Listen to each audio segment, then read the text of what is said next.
Jeanne Matt, votre éducatrice canine pour du bonheur plein les pattes. Aujourd'hui, nous allons aborder un sujet très important, le langage canin, que l'on appelle dans le milieu les signaux d'apaisement. Les chiens vont utiliser ces signes-là pour faire comprendre un certain inconfort, éviter les conflits, signaler un stress ou même faire des appels de jeu. Ils vont s'en servir pour faire souvent la rencontre d'un nouveau chien entre espèces et aussi interespèces. Donc nous, on peut lire les signaux comme que nous, on peut faire les signaux aussi. Ces divers signaux, il y en a des plus faciles à lire et plus difficiles à lire. Nous avons le licking qu'on appelle se licher le bout du nez. Le bâillement. Faire attention à ne pas confondre avec le bâillement de fatigue. Détourner le regard, détourner la tête. Faire dos.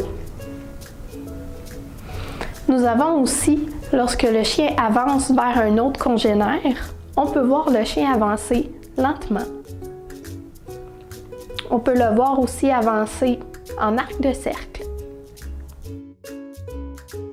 D'autres signaux, nous avons s'asseoir, se coucher, lever la patte. Nous avons aussi deux signaux très évidents à voir lorsque le chien se secoue. C'est pour décharger une bonne dose de stress. Il y a aussi les appels au jeu. Lorsqu'un chien fait un appel au jeu, ça peut être, on appelle ça aussi un signal d'apaisement, mais en fait, c'est vraiment pour signaler à l'autre congénère qu'il veut jouer, qui s'intéresse à lui. Maintenant, une belle façon que l'on peut utiliser les signaux d'apaisement, c'est d'en faire nous aussi et d'apprendre à lire ceux de nos chiens. Exemple, lorsque le chien détourne le regard ou détourne la tête, nous pouvons détourner le regard. Lorsque le chien se lèche le bout du nez, nous pouvons un peu l'imiter et se lécher le bout du nez, si on est capable. Et puis par la suite, de plus en plus, ça va établir un bon lien de confiance avec le chien.